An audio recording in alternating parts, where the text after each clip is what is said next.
پدر شما همتون میدونین که مایکل منو دوست داره و منم دوستش دارم. نمیشه اسم اینو گذاشت کنه. او اینجا باید برادر من وارد بشه. آقای جاکوب. از آقای جانسون کجاست؟ بیرون داره سیگار میکشه.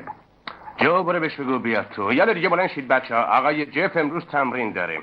خیلی خوب، از این قسمت میگذریم. میس پلوتکا اون تکیه رو بگیر که میشنوی بابات مایکل رو کشته. خیلی خوب، برو یالا راه رو باز کنید. بجنبید. ماری جان، شما کجا رفتین ماری جان؟ چی شده امیلو؟ پدرتون با مایکل روبرو شده تو حیاط رو چمن. امیلو حالا چیکار باید بکنی؟ حالا صدای یک تیر میشنوی.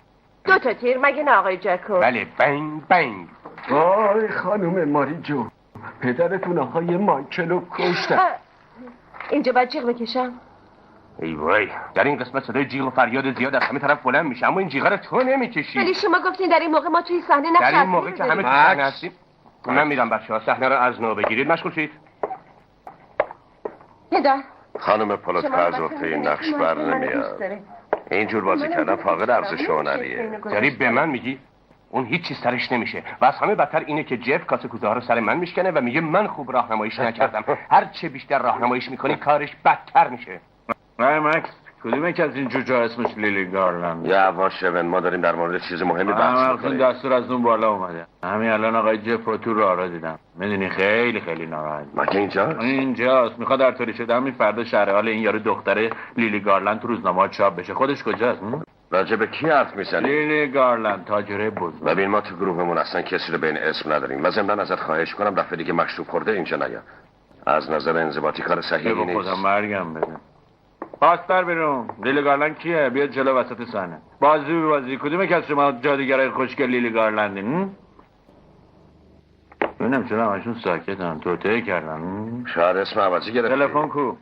گوشم که هنوز میشناسم. نه رئیس مثل همیشه واضح حرف زد. الو میرتر، به جادوگر بس کن ببینم خلوت کرده یا نه. بهش میگم میخوای باش حرف بزنی.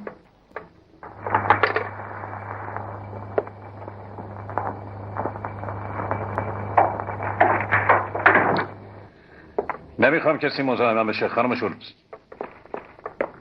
آقای اومالیه. نمیخوام باید حرف بزنم. ایون دستور لازم رو بهت دادم، برو انجام بده. بله لیلی گارلند تو صحنه کار میکنن. همچه کسی اینجا نیست. بهتره یکی از کارگاهاتو بفرست اینجا تا بتونم پیداش کنم. یعنی عرضه انجام دستورم نداری؟ گوش کن رئیس جون، فقط یه خانم موبور اینجا روی صحنه وایسه. های تو که پات پیداست. اسمت چیه دختر؟ میلدرد پلوتکا. اسمش میلدرد پلوتکاسه. خودشه. فراموش کردم اینو خیلی چیزای دیگر رو بهت بگم. اسم قدیمش اسم مناسبی نبود. تغییرش دادم. حالا شده لیلی گارلند. با آقای جاکوبز بگو 3 دقیقه وقت داره همه رو آماده کنه. همین الان میام پایین. بله رئیس جون. خب چه خبر؟ خبردار وایسا. همکنون رئیس بزرگ میان قهرمانان وارد میشود.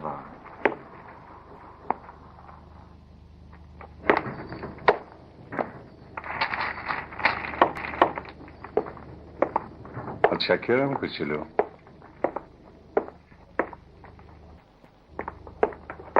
سلام من خوشم نمیاد کسی رو صحنه آدامس به جای الیور. توپش کن لطفاً.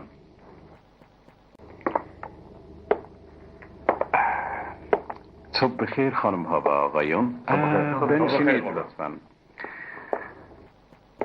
مدتی بود که دلم میخواست یه همچین موقعیتی برام پیش بیاد.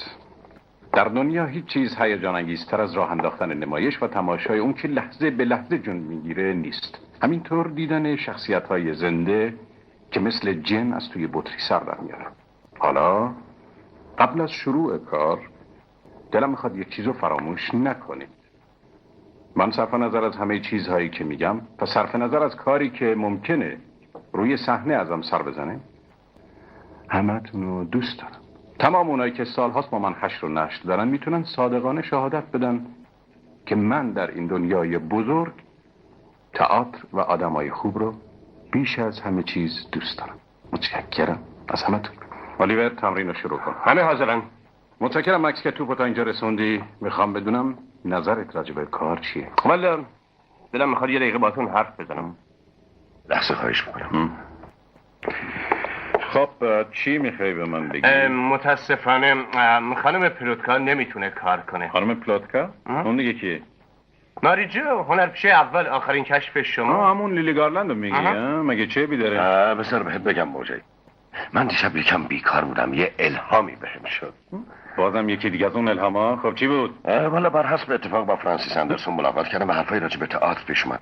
من حقیقت رو بهش گفتم، از دهنم پرید. خب چی پرید؟ والا راجع به پلوتکا گارلن که امیدی بهش نیست و خیلی صحبتهای دیگه. من خلاصه این که از فرانسیس خواهش کردم نقششو به عهده بگیره. آی باری کرد. خب نه پس در غیاب من از این کارام انجام میدید. بازم خیانت به من. فرانسیس اندرسون، یه زن کثیف و پس تو نمایش من. خواهش کنم یه لحظه. تو از استعداد چی سر خواهش میکنم. تو از تئاتر چی میدونی؟ از نبوغ چی میدونی؟ تو اصلا چی میدونی ای حسابدار؟ سعی کنین خانم لهستانی رو به مردم غالب کنی تا اون بدونی که من چی میدونم. اندازه کافی بهم خیانت کردی. برو بیرون! از امروز در اینجا به روی تو بسته است. باشه، منم اینم برای شما. تئاتر من برو بیرون موش کثیف! دیگه اون زن چاقتم نفرستی پیشم شفاعتت کنه. تمرین شروع میکنیم. خیلی خوب شروع میکنیم. نه، با ورود خانم گارلن شروع میکنیم. جسد باز کجا بفرست؟ یالا بیا، نوبت توی ماری جو. کارگردانی حالا با من آقای جکروز.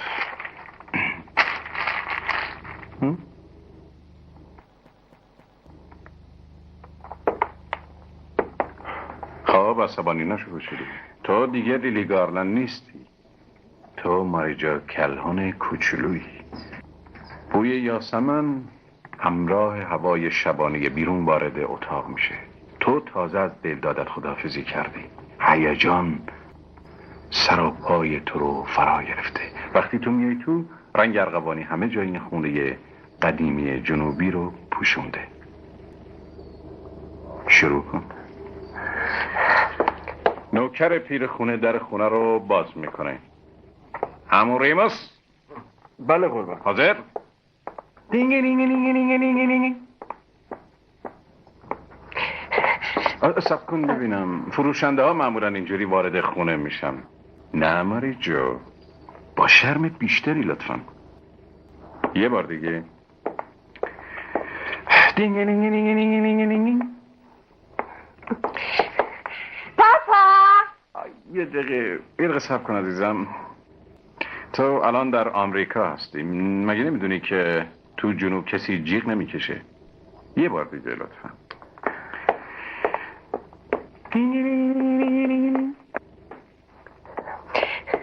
پاپا سلام پاپا. به جون دیگه عزیزم، چرا رو زمین میخکوب شدی؟ دیدم تو چمن داشتی با یه نفر حرف میزدی. کی بود؟ مایکل بود نه؟ وحشت زده، کاملا وحشت زده. بله مایکل بود پاپا. خودم میدونستم. سالی کجا داریم میریم پاپا؟ برادر کجاست؟ برادر باید وارد بشه. پایینه، خودت برسون تو اتاق. چه خبر شده پاپا؟ هفتیر تو بکش پدر. بله خب. خواهر ببر تو اتاقش بسر. چپ. نه پاپا شما نمیتونید. صبر کنین. کجا داریم میریم؟ این سرصدا چیه؟ یه گشت بده ببینم آقای جکوب. آقای جکوب درست میگم. اب نداره برادر، اب نداره، درست میشه. من خیلی متاسفم. اب نداره ماریجو. کوش کجاست؟ گچ کجاست؟ هر کس بر سر جای خودش. خب ماریجو، من میخوام راتو برات بکشم. اینجا داره. وقتی میخوای بیای تو اینجا میستی و میگی پاپا و بعد میای اینجا. اینو میذارم شماره 2. بعد صدای پای برادر تو از پله ها میشنوی، میای اینجا به طرف شماره 3، بعد فوراً برمیگردی به شماره 4. وقتی پدرت با عجله از در میره بیرون، تو مثل نش میفتی رو زمین. یالا از نو شروع کنیم ببینم. یالا. داری اشتباه میکنی. آقا کی میره این همه راه رو؟ ساکت لطفاً. این سر صدا خیلی مزاحمه. خب ماریجو یادت باشه چی بهت. آقای جف. کیه؟ معذرت میخوام آقای چه؟ این کلید گاف صندوقه. همه چرا با این چیزای جزئی مزاحم من میشی؟ تو رو برای چی استخدام کردم؟ شما گفتید که کل شک. برو یه جایی پیدا کن و بشین و مزاحم من نشو. خب یالا ماریجو یادت باشه محجوب ولی سرزنده. بارو این گچ بدیم به من ببینم لطفاً. گچ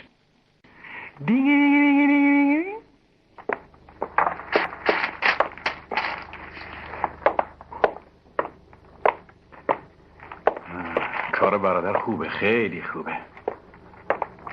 بازم یه تیکه گچ پیدا کنه ببینم. این چه حرفی داری میزنی؟ آخه نصف شبی گس از گلی. معلومه از تو مدرسه ها از یه معلم قرض کنیم. خیلی وقتی که مرسا تعطیل شدم، قربت برم. در اینجا ابدا همکاری وجود نداره. مهم نیست، خودم تنها شروع میکنم. خب مریجو، یالا. آقای جف متاسفانه من خوب بازی نمی مزخرف کنم. نگو بچه، همه چیز به زودی درست میشه. گوش این امو ریموس کجاست؟ پدر امیلوی کوچولو کجاست؟ اینجا. یالا بجنبین برین سر جاتون. حالا ما تو اتاق نشیمن هستیم. ماریجو این بار وقتی خبر مرگ مایکل رو بهت میدن یادت باشه که گفتم چجوری جیغ بکشی. از اینجا میاد وقتی خبر رو بهت میدن باید تشویش از قیافت پیدا باشه. بعد از صدای تیرم یه توقف و مکس طولانی، بعدش هم یالا شروع میکنیم. آخه تو کجایی ماریجو؟ چه خبره امیلو؟ پدرت با مایکل روبرو شده تو چمن هستن. امیلو حالا باید چیکار کنم؟ بنگ 1 2 تموم. سر جا تلو بخور. یالا بیا امو ریموس. خانم ماریجو، پدرتون آقای مایکلو کشتن.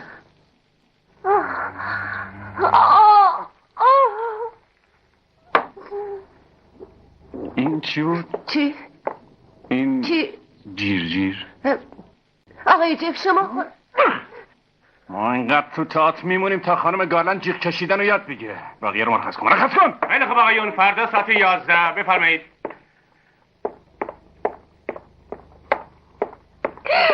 من تحملشون ندارم.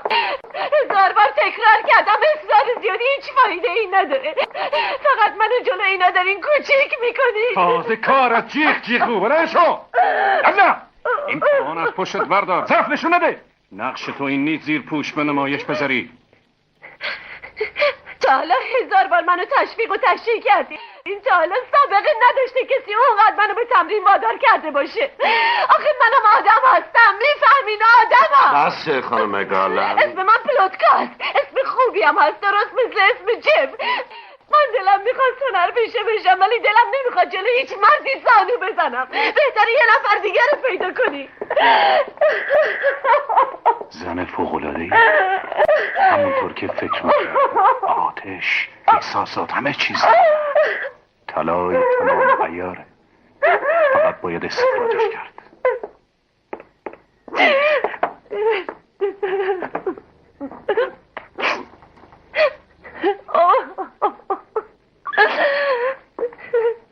لیلی گارلند، من فقط یک چیز رو شنیدم که تو میخوای هنرپیشه بشی. منم فقط همین رو میخوام. به من نگاه کن. دوزم یه همچین مدلی داشت. ما میخوایم به ماریجوی کوچولو جیغ کشیدن یاد بدیم. به من اطمینان داری کوچولو؟ بله. من میخوام روحی رو که درون تو خواب رفته بیدارش کنم تا به پرواز در بیاد و صحنه رو تسخیر کنه. الیور من اوجی اینجا هر چی میگم گوش بده. گوش کن اوجی. آرا تو سالن بشین. باشه حالا با جیغی که میکشی آقای ببو باید از روی صندلیش به هوا بفرستی. یالا کوچولو، یالا باقی کارا رو بذار وقتی من.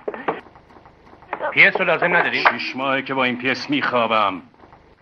شروع کن استم. پاتو در بیار، کار شروع میکنیم. اونجا 2000 نفر تماشاچی داری. سالن پر. الیور تو کجایی؟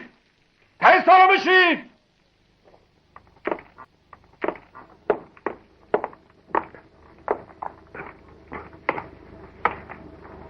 یکم به عقب برمیگردیم که وقتی که به جیغ کشیدن میرسیم کاملا آماده باشی. خب امیلو وارد میشه. ماریجو کجا هستی ماریجو؟ چی کار داری امیلو؟ ماریجو پدرتون با کارنالی روبرو شده تو چمن. امیلو حالا باید چی کار بنگ کنی؟ بنگ. مکس فراموش نکن. تلو بخور. تلو امو ریموس وارد میشه.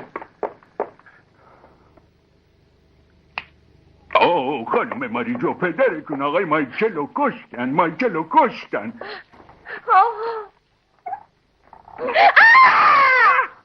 عالیه. آفرین. چطور بود الیور؟ از اینجا خوبه. عالی بود. آفرین. براو. عالیه. براو. عالیه. براو.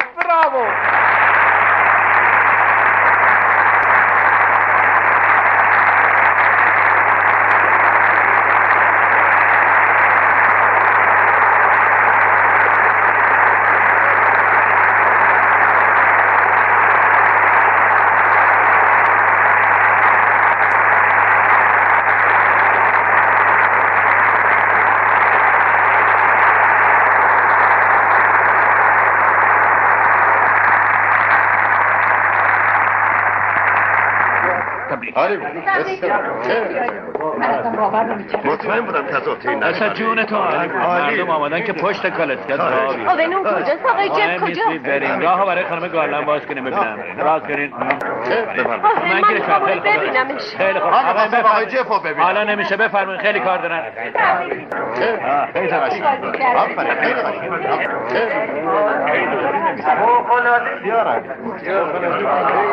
خیلی خب برو دیگه. بفرمایید خواهش میکنم. شلوغ نکنیم بفرمایید.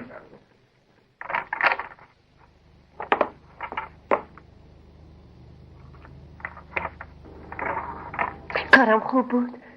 همونی بود که میخواستی؟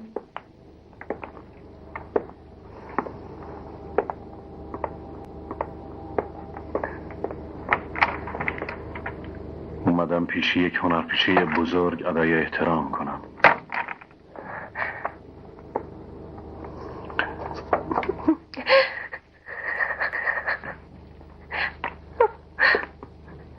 برو بیرون صدی. اومدم معذرت بخوام و بخوام که خشونت منو موقع تمرین ندیده بگیرین و منو ببخشین دیدی. تو رو ببخشم این حرفو نزن. من همه شهرتمو به تو مدیونم، تماشاچیام به تو مدیونم. این تو بودی که این نتیجه رو به وجود آوردی. خیلی لطف داری اما الماس تویی. من فقط کمی اونو جلا دادم. من خیلی خوشحالم. فقط راستی جیغ کشیدنم چطور بود؟ خودمو برای جایزه آماده کردم. اندوه زندگی شادی‌های هنره. فکر میکنم امشب دور و برت خیلی شلوغ باشه. تو راه که میومدم همش تو این فکر بودم که امشب چطور خواهد گذشت. امشب تازه آغاز راهه. تازه به پای پلکان طلایی رسیدی. لیلی گارلند، من با این دستای کوچکم میخوام تو رو به جایی برسونم که پای هیچ هنرپیشه تئاتری تا حالا به اونجا نرسیده باشه. اون زیبایی و شکوهی که موقع تمرین فقط به من تعلق داشت. منی که میگفتی چه آدم سنگدلی هستم، حالا به تمام دنیا تعلق داره. برای همیشه و به تمام مردم. تو اونجایی مولیگان؟ بله آقای جف.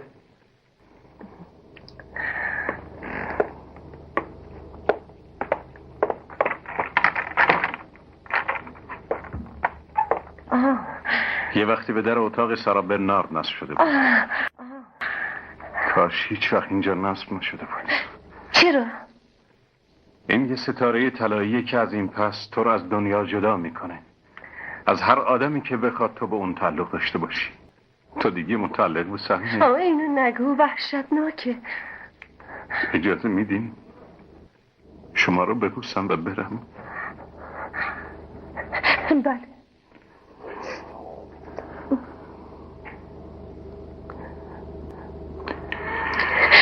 اسکار منو تنها نذار. من بدون تو هیچی نیستم. هیچ وقتم نمیشه.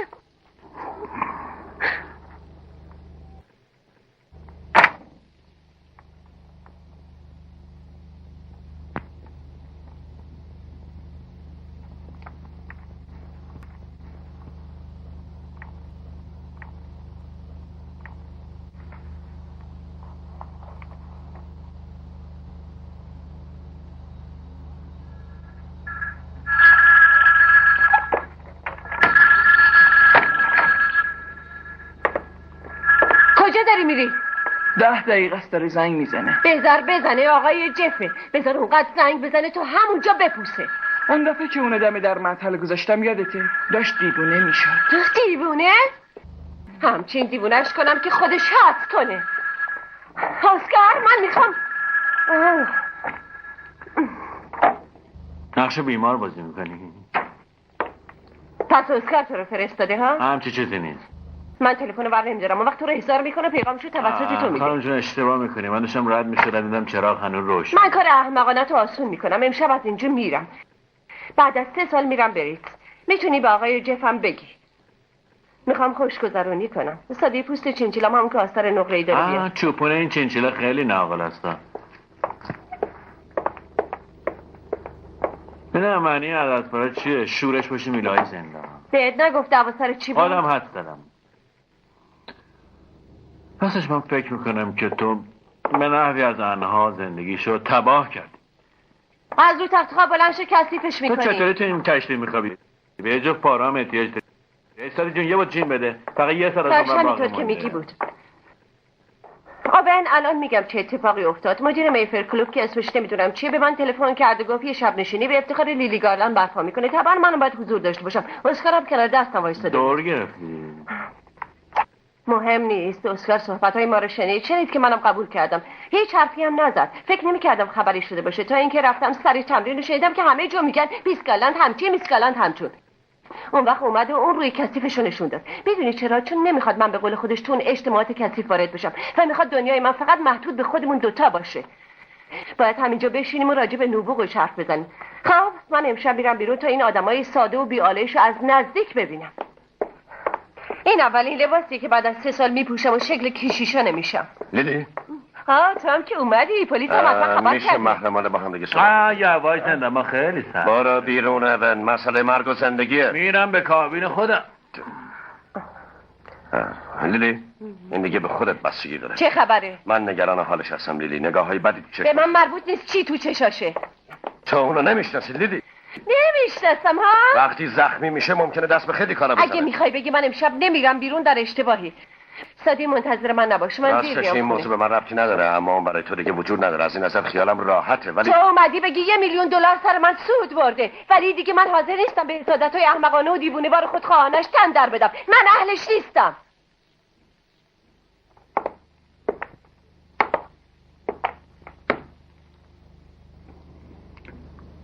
بیرون بچه ها. آجایی میشه باتون صحبت کنم؟ تمرین فردا چه ساعتیه؟ فردا. خداحافظ بچه ها. خیلی خواب دارتانیان. اگه با کار داشتی زیر پلی ببریم حالا بر.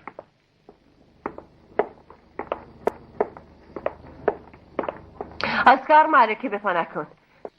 لباسمو پوشیدم و دارم میرم. این قیافرم به خودت نگیر. عملی هم که تو ازش بدت میاد ازم سر نمیزنه. اسکار حوصله دوام ندارم. منو نمیتونی گول بزنی. 3 ساله که هیچ کاری نکردم هیچ چیزی نخوندم بی اجازه تو دست به هیچ غذایی نزدم هیچ کسو ندیدم حتی مادرم هم ندیدم. این که عشق نیست این دیکتاتوریه.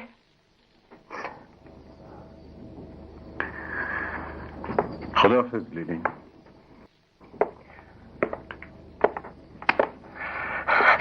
اسکار کمدی کوچکمون داره تموم میشه همونطور که پیش بینی میکردم. یادت اون شب که توی بازی موفق شده بودی ستاره طلایی رو به در اتاقت نصب کردم و بهت گفتم که تو دیگه از دسترس همه خارج شدی و متعلق به کسی نیستی؟ برو لیلی برو با این لباس زیبا توی اون محل کثیف برقص. بذار عوام بر زیبایی و شکوهمندی من پنجه بندازن حتی برای یک لحظه. چی داری میگی؟ من فقط خواهش میکنم منتظر دستن داره دیر میشه. چی کار میخوای بکنی؟ هیچ لاغر تا اینجا هستی هیچ. نیویورک یه بار که به اینجا اومده بودم و یه بچه دهاتی بودم از من پذیرایی کرد. حالا هم داره پذیرایی میکنه. بسیاری از شبهای زمستون در خاطرم مونده. لیلی گارلند هنوز حرفم تمام نشده. روزی که پرده بیفته و دنیای تماشاچی به افتخارت هورا نکشه اون وقت منو به یاد خواهی آورد. اون وقت میفهمی که من کمکت میکردم. خدا حافظ. اسکار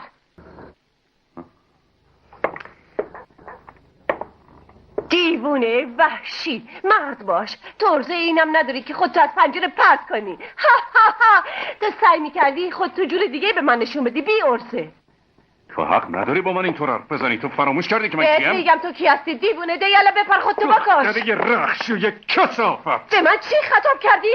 تو مثل فاحشا به تن و بدنت عهد زدی و برای مردای دیگه نیمه برهنه شدی. تو نمیتونی منو گول بزنی.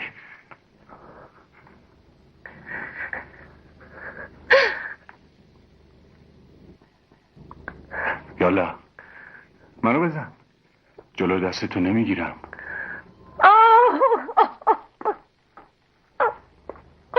لیلی من هیچ وجه آسیب به تو نمیرسونم. هر چی بخوای هر جی میخوای برو. فقط منو دوست داشته باش. بگو که منو میباشی. خیلی خوب بسه دیگه حرف نزن. منو بغل کن، فقط منو بغل کن.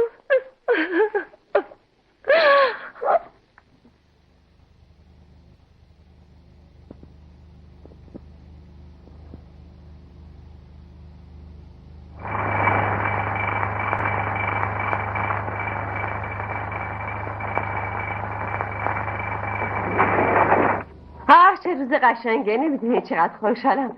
میخوای منتظرت بمونم عزیزم؟ فکر نمی‌کنم عزیز دلم. تو برو و بدون من 2 ساعت به کار تمرینت برس. من میخوام نمایشنامه رو دوباره بخونم و دستکاریش کنم. اسکار، یعنی میخوای بگی که من میتونم خودم تنها به تئاتر برم؟ لیلی، همه چیز عوض شده. باور کن، از ته دل اینو میگم، خواهی دید. از این به بعد دیگه به هیچ چیز حسادت نمیکنم. هر وقت اینطوری میشه دیگه هیچی دلم نمیخواد. من درسمو خوب یاد گرفتم لیلی. دیشب چیزی برام اتفاق افتاد. همون لحظه که دم پنجره بودم روحم یه باره دگرگون شد. از این به بعد هر جا که بخوای میتونی بری و هیچ سوال بازپرسی هم در کار نیست. من به تو اعتماد دارم. خداحافظ عزیزم. خداحافظ لیلی. خوشگله. سادی این ماشین آماده؟ بله خانم. پس عجله کن. الو بلیکر جی 2711. الو اونجا کارآگاهی مکانیگله؟ من مکانیگل هستم. چی؟ چطور هستید آقای جف؟ خوشحالم صداتون رو میشنوم. چه کاری از دست من ساخته؟ من یه هنرپیشه در استخدام دارم به اسم لیلی گارلند. آره درسته. میخوام اونو زیر نظر بگیرین شب و روز، حتی نامه‌هاشو. ببینم تلفن آپارتمانش هم میتونین کنترل کنین یا نه؟ بله آقای جف، در کنترل تلفن تخصص داریم.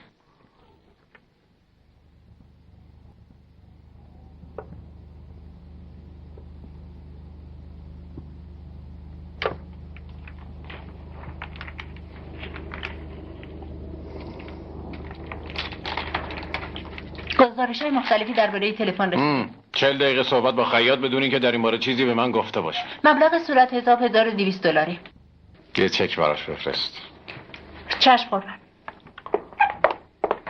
صبح چرا سر تمرین حاضر نشدی؟ هر ساعت که به من احتیاج ندارین. آجی بین خودمون باشه. اوضاع لیلی خوبه؟ یعنی در این 2 هفته بگو مگوی بینتون نبوده؟ معلومه که نه. مگه چی شده؟ بازم ناراحتش کردی؟ بهت گفتم که اونو ناراحت نکن. خواستم بدونم علت خاصی داشته که امروز سر تمرین حاضر نشده؟ وقتی من رفتم حالش خیلی خوب بود. امروز صبح به نظر منم خیلی خوب بود. بهش تلفن کن. باهاش حرف زدم. گویا تو خط تلفنش اخلالی پیدا شده. دستور دادم یه نفر بره اول تا آخر خط رو معاینه کنه. دستور دادی چه بکنه؟ آخه آجی این معاون اداره تلفن از دوستانمه و اون قول داره که اونو هر طور شده درست چشمه. آقای مکانیگل بیرونن. مثل که خبری شده. چه خبری؟ بگویا تو. آقای مکانیگل؟ آقای جف من استعفا میدم. من این کار صمیمانه پذیرفتم به شرطی که محرمانه بمونه. مگه چی شده؟ تو راهرو به انتظارم ایستاده بود. وقتی داشتم نامه‌ها رو برمی داشتم با یه چوب بهم حمله ور شد. کی بهش گفته بود که تلفنش کنترل میشه؟ اینجا چسته وایسا خانه پست بیشرف ولی نعمت فروش. مکانیگل بگو که این کار کردی. بگو که بهش گفتی همه این حرفا دروغ. تا موقعی که سوار ترن شد باهاش بودم. داشت لباسمو پاره پوره میکرد. چه ترنی؟ چه بلایی که تو این ترافیک سرمون نیامد. اون تو اتومبیل خودش بود. ما دنبالش. بس کن دیگه. چه ترنی سوار شد؟ ترن هالیوود. هالیوود؟ بله قربان. و بهم گفت که بهتون میگم دیگه هیچ وقت اونو نخواهید دید. هالیوود. شنیدی چیکار؟ یعنی منو ترک کرد. اگه دوباره بگی آجای خودمو میکشم. رفته لیلی.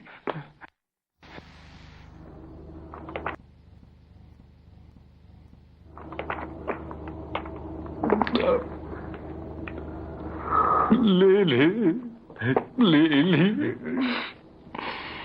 چطور همچین کاری کردی؟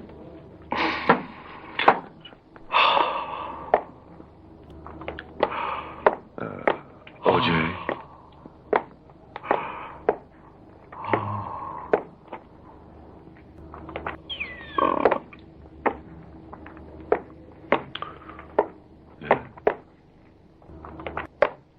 من میرم پیداش میکنم.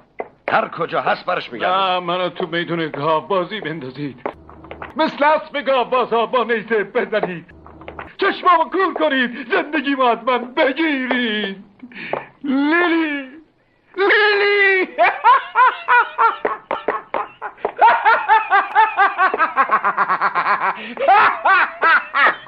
یه دقیقه صبر کن آجه، من هر کاری از دستم بر بیاد میکنم.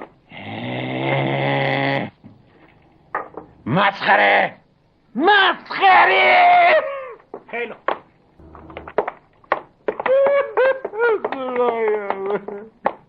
آجه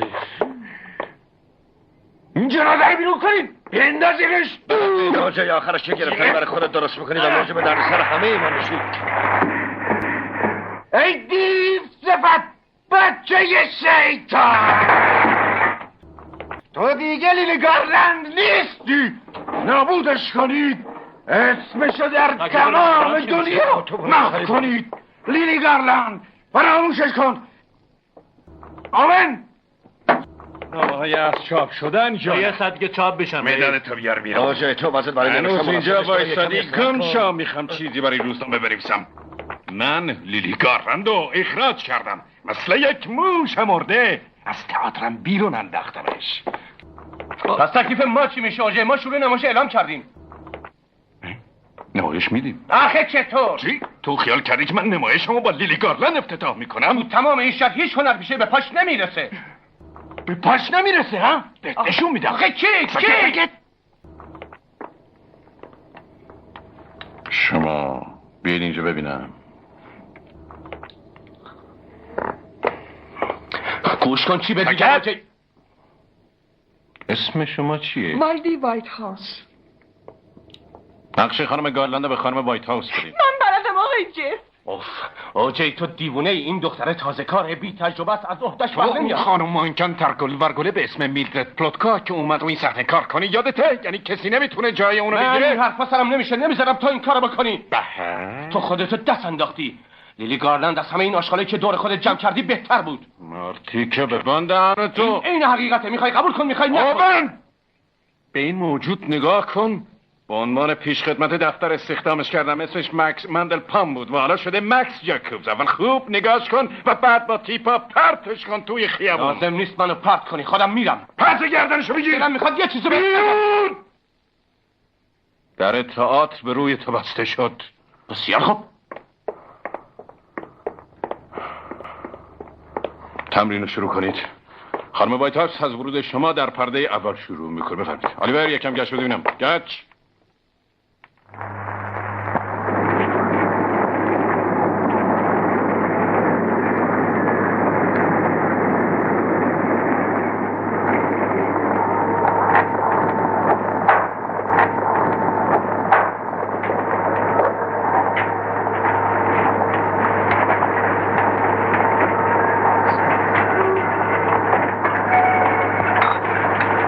شیکاگو این دیگه چه شهریه؟ کاش اصلا سرخپوستا نمیگرفتن.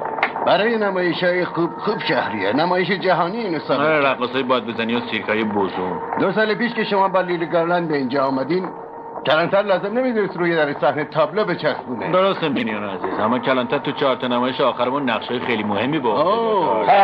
خیلی خوب ببینم چی میشه. چی میگه؟ این کلانتر حرف حساب سرش نمیشه. میگه اگه تا فردا به پولش نرسه جف نمیتونه از این شهر خارج بشه. شیکاگو شهر بی‌طرف. ژان دارک تازه هیچ دلیلی هم برای رو صحنه آوردن این نمایش نداره. 100 دفعه بهش گفت. بالاخره کارش به صفحه اول روزنامه‌ها میکشه. مگه اینکه بالاخره بفهمه که این نوع اپراها دیگه سرگرم کننده نیستش و دیگه کسی رو راضی نمیکنه. حالا جف کجاست؟ تو هتل موریسون به اسم همینگوی. هر وقت ناراحته اسم رو خودش میذاره. غیر از برگشتن دیگه چه برنامه‌ای داره؟ مال خیال خودشو بکشه با تفنگ. اگه راستی همچو قصدی داشته باشه خودم از سر 2 دستی تقدیمش. خیلی از تماشاچیشم میل دارن این کارو بکنن. یه صدای دوب بده. امروز این 5میه. الیور نگاه کن. فراموشش کرد. آره بهترین اثر سینمایی. میتونستیم ازش استفاده کنیم. از وقتی رفته 4 تا نقش بازی کرد. 5 تا. من که دعا به جونش میکنم. وقتی از پیش جف رفت نموغش هم با خودش برد. میدونی پارسال چقدر پول تلفن به هالیوود داد؟ نه. 1800 چوب و هر دفعه هم دست به دامن اون میشد. اونم با اشوه و ناز یه عشق حقیقی. آره راما و جولیت.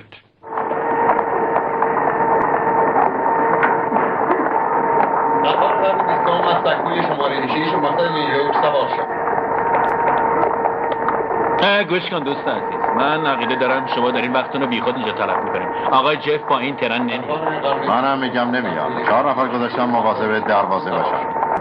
تا پولا رو نده نمیذارم از این ایالت بره بیرون. اگه آدم زرنگ و باهوشی باشی سعی میکنی مزاحم کار ما نشی. اومدی کسی رو توقیف کنی ها؟ پس باید سعی کنم یه جوری از خر شیطون بیای. اینجا چه خبره؟ این قول بیشا خودم خیال میکنه سلطان. یه دقیقه صبر کنم. ما فوق بلافاست تو کیه؟ اینش مهم نیست. این عکس رو میبینی؟ همین که چشمم به صاحبش بیفته باید بلافاصله یه راست ببرمش کلانتری خیابون ساوت کلارک. خیلی معذرت میخوام قربان، ممکنه کبریتتون رو عنایت بفرمایید؟ حتما برادر، بفرمایید. نهایت تشکر.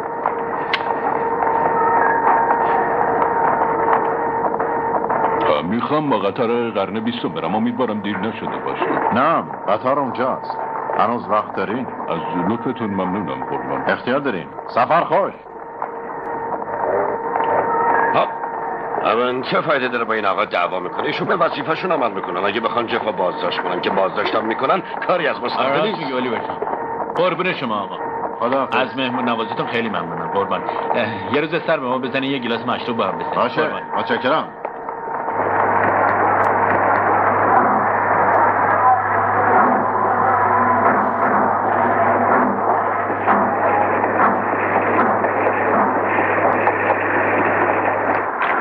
خیلی زرنگی اوجه، حتی ما هم اول تو رو نشناختیم. هرگز فکر نمی کردم مقام خودم رو تا حد یک بازیگر بیارم پایین. ننگاور بود. تو با چندار کم خواهد بازی میکردم. مهم نیست آون، تو بازم مشروب خوردی. بارو بگو نهار من بیارم. بگو من میخوام سر میز بزرگه تنها باشم. میخوای چجوری این کارو بکنم ها؟ بهشون بگو برای منه. الله دیگه برو دیگه. نهاره بسته بندی شده است بابا. باشه اوجه، این نیز بگذاره. ما اینجا یه ناراحتی خاصی داریم. میدونی من چی فکر میکردم الیور؟ وقتی که داشتم سوار قطار میشدم. امیدوارم فکر بدی نبوده. از 68 نمایشی که داشتیم ژاندارک از همشون بهتر. بله البته اگر تماشاچی هم میتونست نمایش رو درک بکنه و تماشا چی؟ من نمایش 5 بار دیدم و هر 5 بار مثل بچه ها گریه میکردم. این آتشیه که اصالت داره. من اثری از این بهتر نداشتم. اثر آتشین که متاسفانه 74,000 دلار اندی برامون آب خورده. میخوای صورت رو ببینی؟ عجب شکست عالی و جالبه. الیور، نابغه بودن من ناشی از شکست نامه. اینو هرگز فراموش نکن.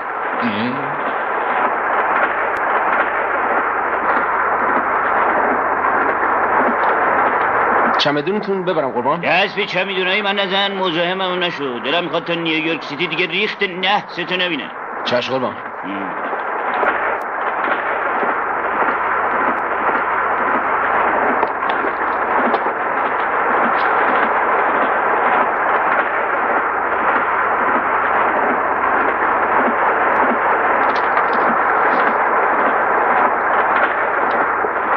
این سلام علیکم.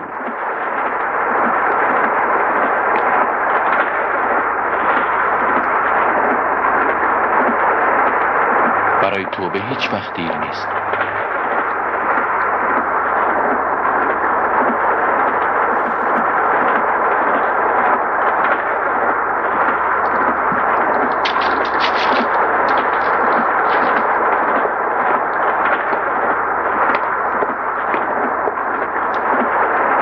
دپله نکن بگو بیاد. چشم قربان. گوش کن اوجه. فعلا یک کلمه هم نمیخوام درباره پول صحبت کنی الیور. میشه؟ خواهش میکنم گوش کن اوجه.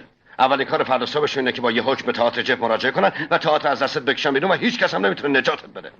جرأت نمیکنن. گوش کن اوجه، فقط یه راه حل وجود داره. البته راه خوشایندی نیست، اما ما هم انقدر نازک طبع نیستیم. ببین امروز صبح یه تلگراف از مکس جاکوبز کوچولو داشتم.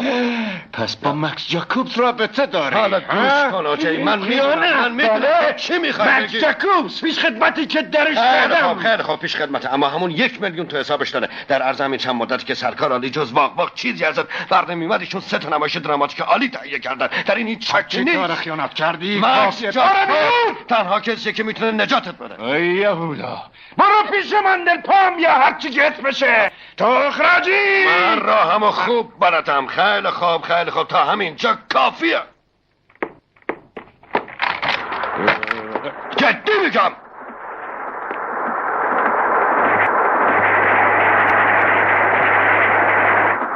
من احساساتو درک میکنم، اما بگو ببینم چی شده. اونجا نشسته بودم و چیز میخوندم که ناگهان حس کردم یه چیزی محکم به سرم خورد. دیگه چیزی نمیدونم. هیچ کسی رو ندیدی؟ نه، اما وقتی کلام از سرم برداشتم اینو روش دیدم.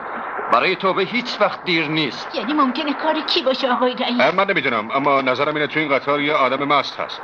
قصد دارم چند کلمه‌ای باهاش حرف بزنم. بیا فلان. بله.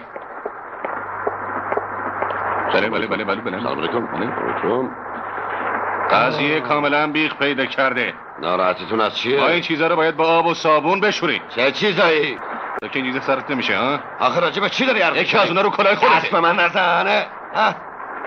همونه دیگه خودشه نه؟ بله قربان. این خالیدنی چه؟ اینجا تیمارستانه؟ این کار همونیه که با شماست. آخه یه کف؟ نه خیر، اون یکی خیال دارم به مقامات بالا تحویلش بدم. این خرابکاریه. الیور جون ببین چی میگم جواب. با اون گوش کن آقای سرخ. ببخشید سیاه‌پوسته که عرق دو آتیشه خیلی هم زیاد باشه. من 12 دلار پول این کلاه رو دادم. حالا برای چی اینو روش چسبوندی؟ این کار کودکستانی هست. با یه سطل آب و داغ و صابون سر تا سر این قطار میگردی و همه این اعلامانا رو جمع میکنی. تو دست شیطون هم پشت بستی برای تو به هیچ وقت داری منو متهم میکنی که این تبلیغاتو پخش کردم. آره آقای برتون یه نفر رفته تو سالن نارخوری قربان و همه پنجره ها رو اعلام چسبونده.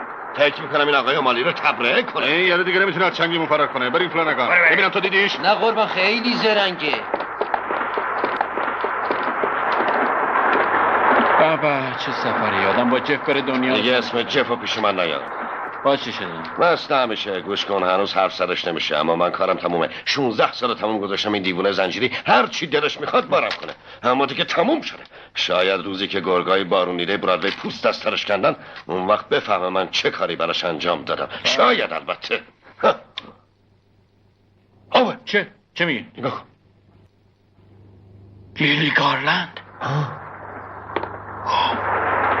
نگاه کن چه پوز و افاده‌ای. برو کنار خودتون. خب دیگه عجله کن، برو بیرون همه چی رو به راهه. یه کوپه دیگه ساده. من که بهت گفتم یه کوپه با تخت خواب بگیر که بتونم بخوابم. تخت خواب گیر نمیاد. دروغ میگن. برو از رئیس قطار بپرس. صبر کن عزیزم، من از دست این دیوونه. باز چه خبره؟ شرکت قول تخت خواب داده بود. ساده یه جایی حسابی تو قطار حتما پیدا میشه. برو سادی، برو یه جایی پیدا. تخت خواب پیدا نمیشه. یعنی دروغ میگم؟ برو دیگه. من از دست این مسافرت خسته شدم. مگه دیوونه شدی تو؟ بدخلقی کار بدیه. جورج عزیزم، خداحافظ. دوری از تو خیلی خداحافظی در بین نیست عزیزم. من از قطار پیاده نمیشم. من همراه تو عزیزم دیوونگی نکن. مردم چی فکر میکنن؟ ستاره معروف سینما جوانی رو در قطار به تور زد. عزیزم جات خیلی سبزه. خداحافظ. دوری از تو خیلی سخته. نه سخت نیست. من از تو جدا نمیشم. تو چی داری میگی؟ همین که گفتم. منم همراه تو میام. جورج قطار حرکت مهم نیست. جورج برو دیگه. من از قطار پیاده نمیشم. ممکن نیست. حالا دیگه دیر شده. عالیه. یالا عصبانی شو. انگار بالاخره داری روی اصلی تو نشون میدی. شهرت، پیروزی، سخنان پوچ چه فایده ای داره؟ این قیافه رو به خودت نگیر. ادا در نیار. به چه مسافرت دلچسبی خواهد بود. جورج منو میرنجونی. ببریم با علی جناب بگیم که خانمشو به گوشش قور زد. من با علی جناب حرف نمیزنم، اما اگه بزنم فقط یه چیز بهش داره میگی؟ سر $1 میلیون. $1 میلیون شرط که جف و این دختره دوباره با هم کنار. توقع داری سگ و گربه با هم آشتی کنن؟ آخه میشه.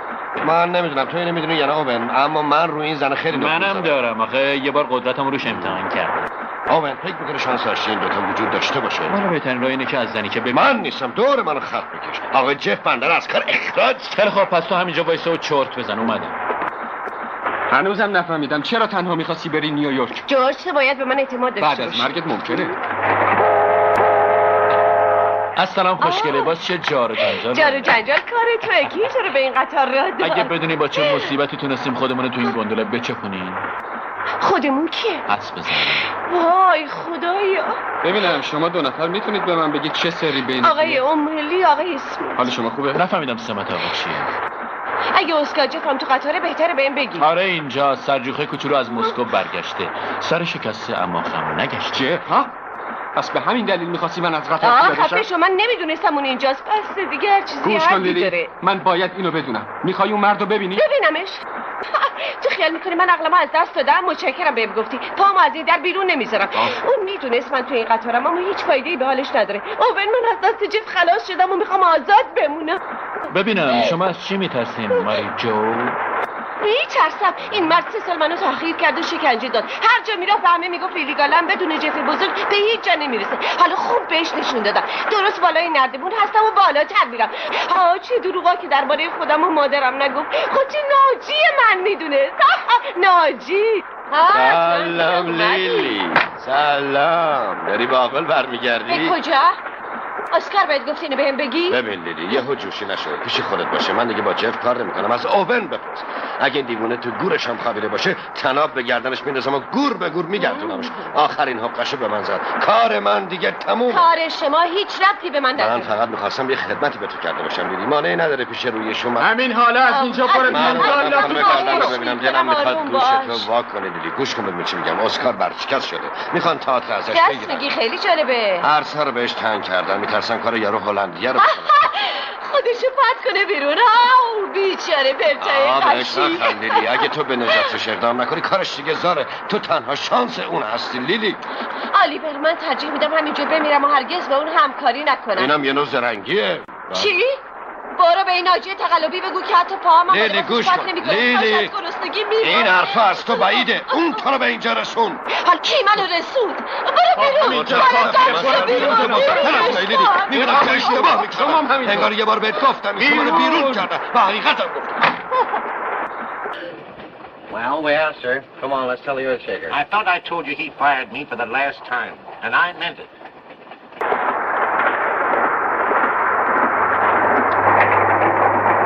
تو پایین اومدی اورجی؟ آره تقریبا فرو رفتم. اون شاعری که میگفت قبل از سپیده هوا خیلی تاریک است اسمش چی بود؟ نمیدونم اما خیلی خر بود. تو تا به حال اسم لیلی گارلند گوشت خورده؟ مزین انداز اوون. بجای فرض کنیم فقط فرض کنیم که تو آقای برومو باشی و دوباره با خانم سلتر آشتی کنی. وقت چطور میشه؟ من تحمل دیدن این زنو ندارم. حتی اگه آخرین آدمای روی زمین باشیم و نجات نوع بشرم بستگی به آشتی کردن ما داشته باشه. و علاوه لیلی 2000 مایل از ما دوره. نه اتفاقا دور نیست. تو همین قطار. اومالی دروغ میگی؟ این ممکنه اما لیلی همین پشت. حتما عمدن این کارو کرده. والا من که اینطور فکر نمیکنم. اوون یه معجزه. لیلی نصف راه رو اومده. منم در نصف راه ملاقاتش میکنم. کار بزرگی انجام خواهم داد. یعنی میخوای بذاری لیلی گارلند دوباره وسط کار کنه؟ اینو چطور هستادی؟ تصمیم دارم ببخشمش. والا حقیقتش اینه که جناب رئیس ما قبلا باش ملاقات کردیم. خب چی گفت؟ همه چیزو من بگو. اونو که میشناسی مثل یه سود جیغ کشید. علامت خوبیه. منفجر شد نه؟ پس معلوم میشه باتری عشقمون خالی نشده. حتما درباره احتیاج من به اون که اقرار نگفتین اینطور نیست؟ مطمئن هستین؟ ما خیلی محتاطانه باش حرف زدیم. خیلی عالیه. الیور کجاست؟ اونو اخراجش کردی. میخواد از فرصت استفاده کنه. فقط 2 تفنگدار باقی مونده.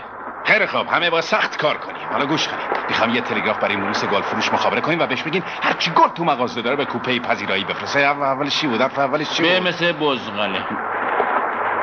توپه بی این قطار. یه پیغامم باید با گلا همراه باشه. مداد ورده بنویس. تقدیم به زیباروی نمایش های من. نه صبر کن ببینم. این جمله دیگه فایده نداره. اون بذار کنار. ورده بنویس.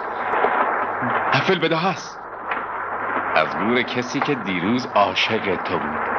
چطوره؟ دو کمی تراژدیه اینطور نیست؟ خیلی عالیه. کاش نمایش نویسام اینطور نویسندگی میکردن. با اجازه یه که دیگه میرم بالا اوجه.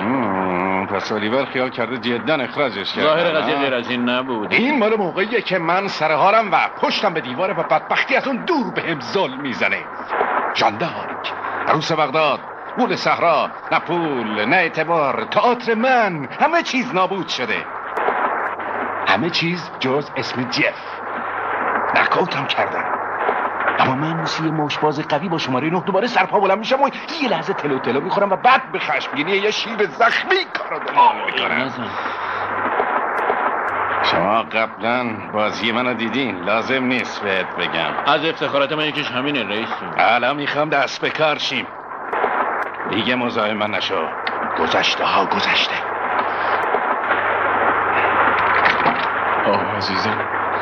عزیزم یادت باشه ما هم دیگه رو دوست داریم. این کیه؟ کی؟ اون یارو داره میبوستش. اینم از اون مسخره بازی هست. لاست زدن بی جا و چشترونی با جوونا. بعد از اسکار جفی من همیشه اونو لایق لاتا میدونستم. من بدم میاد، قلبم میشکره. آره رئیس قطار! رئیس قطار کجاست؟ رئیس قطار! رئیس قطار! بیاید اینجا. اون آقایی که بالیلیه کیه؟ اون یارو کیه؟ اسم چیه؟ من نمیدونم. چرا؟ تو میدونی متحری. ببینه باش داره میاد نیویورک. تقصیر منه. آقایی هیچ اینو شنیدی؟ قطار سوار شدن در این ایالت لابد قانونی داره ها. این قانونو به من نشون بدید آقا. قطار نگه دار. این مردی که تو کوپه ب هست باید پیاده بشه. حق نداره قطار نگه داره. اسکار جفی دستور میده. نگرش دار. اسکار جفی بی اسکار جفی به علت آتش سوزی یا سیل فقط نگه می‌داریم.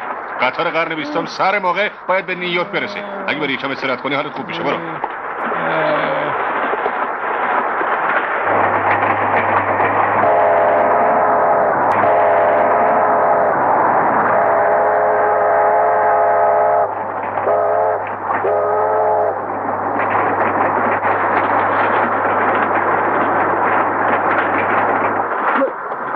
بیا اینجا ببینم. نگرش در فلانگان. این کار لازم نیست آقایون، ناراحت باشین. من بازرگان مهمی هستم، بفهمین. اینم کارت بنده است. قرصه میوه خورشید نشان من رئیسم. پول همه این چیزا رو خودم میدم. من از خودم شرمندم. با آخه چسبوندن این اعلانات چه معنی و مفهومی داره؟ خیلی زیاد چسبوندن. همه رو پر کردین از اینا. وای خودم. اسم شما متیا جی کلارکه؟ بله قربان. یه تلگراف راجع به شما داریم. از طرف برادرزاده. امضای هارولد کلارک. خودش توش ننوشته من دیوونه بی آزاری هستم و در کلیولند میاد پیش بازم. آره درسته. و نوشته که عادت داری مرتب چکای تقلبی بنویسی و بعد هیچ کدومشون هم پرداخت نکنی. میدونی که همه مسافرها رو به وحشت انداختی؟ همه ترس فرشون داشته بود مبادا قطار از کار بندازی. خیلی وحشتناکه. به برادرم این کارا برای چی بود؟ من نمیدونم. یه نوع احضار روح. اما حالم عادیه. البته به شرطی که اجازه بدیم برم به کوبه خودم. من قول شرف بهتون میدم که دیگه اصلا و ابدا مزاحم نشم. بسیار خوب. حالا حالتون چطور؟ خوبم. حسابی سر حالم. دیگه تموم شد. بفرمایید اجازه بدین تاوان بدم. نه ما پولتون رو نمیخوایم. اما ما دلمون خیلی به حالتون میسوزه. خیلی ازتون ممنونم. اجازه بدین بقیه اعلانا رو بهتون بدم. این کارا موجب سرفکندگی من میشه. امیدوارم این خبر به روزنامه ها درز نکنه. اونش خوبم. بچه‌ها مواظب باشین هیچ حرفی به هیچ کس نزنید. باشه حتما. حالا بهتره به کوپه‌تون برگردیم و استراحت کنین آیکلر. دکتر میدم ازتون مواظبت کن. این بارم به خاطر همسر تو رو به سر کار برمیگردم. میدونم. خدا رو خوش نمیاد که زنت با گناه تو بسوزه. من قرار نقشه‌هامو عوض کنم. اولین کارم کندن کلک یارو فاسق است. باید گورشو گم کنه. مداد تو بردار بنویس. قرارداد بین اسکار جف و لیلی گارد. جای دنبال قرارداد باید قانونی باشه. لیلی قبل از پیاده شدن از قطار باید این قراردادو امضا کنه. اجازه بده منم اظهار عقیده بکنم. چیه؟ میدونم که ممکنه کارم از دست بدم، اما اگه عقیده منو بخوای ما به جایی نمیرسیم. چی؟ ما به نمایشنامه احتیاج داریم. چیزی که لیلی بتونه بخونه و خودش تو صحنه حس بکنه. نمایشنامه پیدا میکنم. کجا؟ تو که نمیتونی الان نمایشنامه بیافری. من تو برج قوس به دنیا آمدم. همون که کمون دستشه. وردار قراردادو بنویس. صاحب کن ببینم. ممکنه خود لیلی باشه. بتو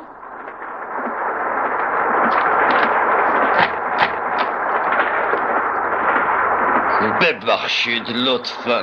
خودشه. استاد این کارا یعنی چی؟ بزنید به چک، ما کار داریم بابا. پاشو. صبر کن آلیور. تو میدونی که من مردم رو دوست دارم. خب چه فرمایشی دارید آقای؟ آقای استاد من افتخار من خواست با استاد صحبت جون بکن چی میخوای بگی؟ ما خواست که شما بکن یه دقیقه صبر کن آگوست. استاد شما یاد ما رو قبلا دیده باشید. بازیگری؟ ما مال گروه نمایش هستیم. ما مال گروه نمایش هستیم استاد. گروه اپرماگو آره؟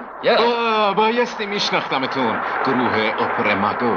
گروه اپرماگو از بهترین گروه های تئاتر دنیا هستن. آریور بلند شو. سلام بچه ها.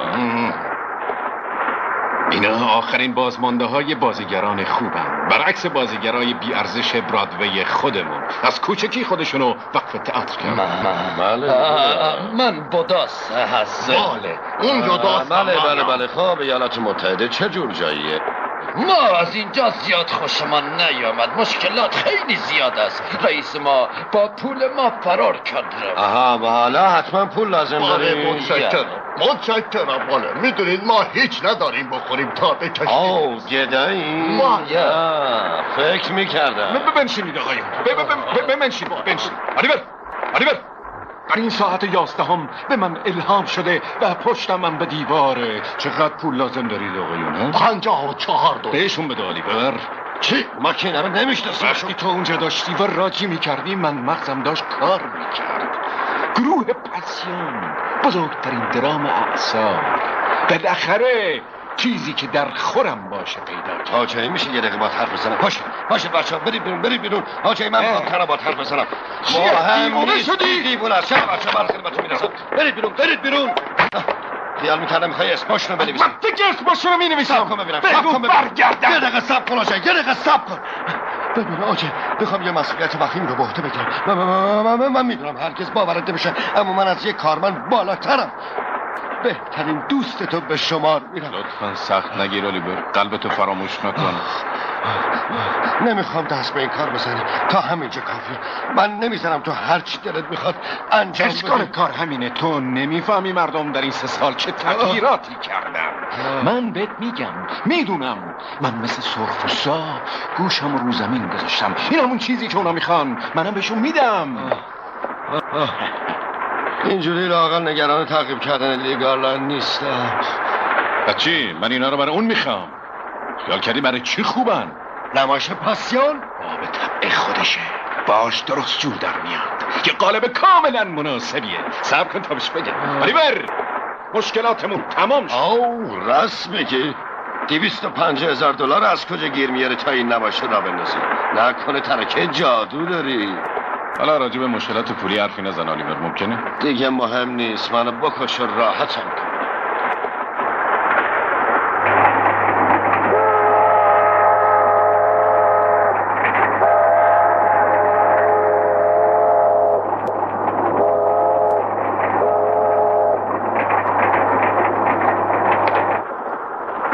ممکنه یه دقیقه برید بیرون آقای کلارک؟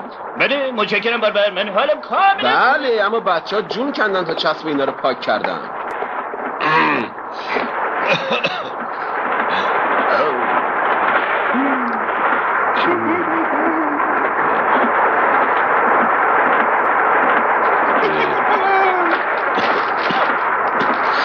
ببخشید شما مسکن دارین؟ بله قربان. لطفا یه دونه به من بدین. اگه حالتون خوب نیست من دارم بهتون بدم قربان. نه متشکرم. انگار تو کار تئاتر هستی نه اینطوری؟ بعضی وقت فکر میکنم چطور منم برم تو کار تئاتر. فکر میکنین یه جای خالی برای من داشته باشی؟ بله مدت هست یه جا برای شما خالی. خودم فکر میکردم اینطوری مشکلات مالی هم ممکنه حل بشه. وقتی که آدم ناچار باشه به همه پول بده کک بکشه گرفتاری آدم یه مشکل لاین حل میشه. باور بفرمایید دیگه سر درد گرفتم. خیلی بد شد. چرا هنوز قرصتون نخوردین؟ خیلی خوبه. من خودم میسازمشون. این آگهی ما تو روزنامه ساتردی ایونینگ پست. آگهی خودتونه؟ بله یکی از مشتری بزرگ اونا هستی. به اسم شما؟ کلارک. میتوجی کلارک؟ خب میدونین آقای کلارک در کار تئاتر دردسر وجود نداره. نداره؟ او نه. جدی میفرمایین؟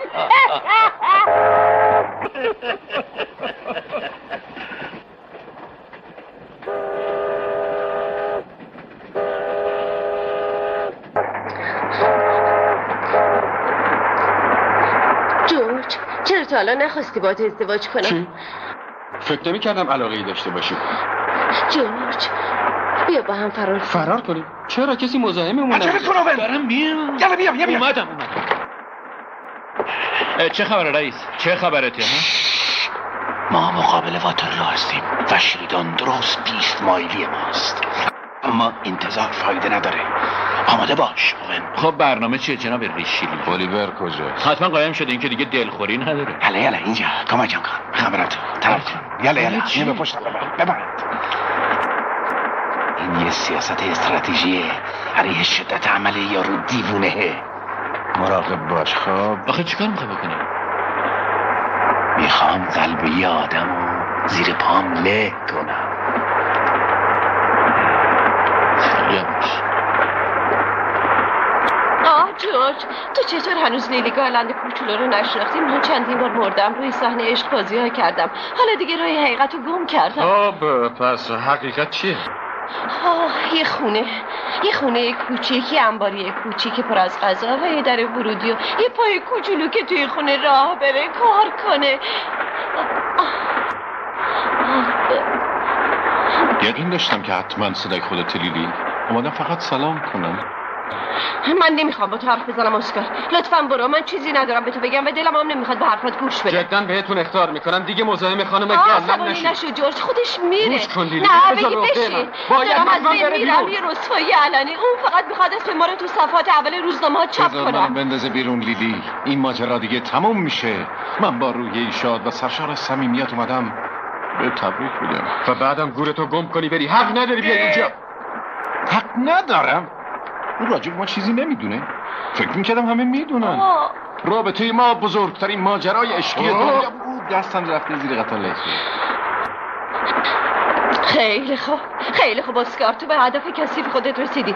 هیچ وقت چشم دیدن یه زندگی محترمانه رو برای من نداشتی. نمیتونستی نه اینجا و تو کار ما فضولی نکنی. فضولی؟ من به هر لحظه زندگیمون افتخار میکنم. تو هم همینطور. راستی لیلی چت شده؟ نکنه میخواییم پسرا رو اقوا کنیم؟ سعی کردم بهت فرصت بدم ولی دیگه بیشتر از این منو اذیت نکن دیگه. طاقت ندارم. آقا صلاح درینه. دروغ پردازی همیشه و در هر نفس تو به من دروغ گفتی. میخواستم غمگین نباشی، دروغ گفتم فقط برای اینکه غمگین نباشی. گم شو.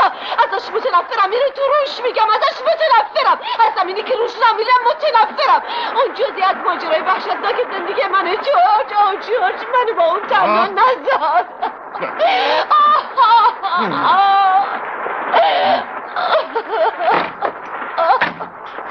چه خروجی؟ بدون حرف.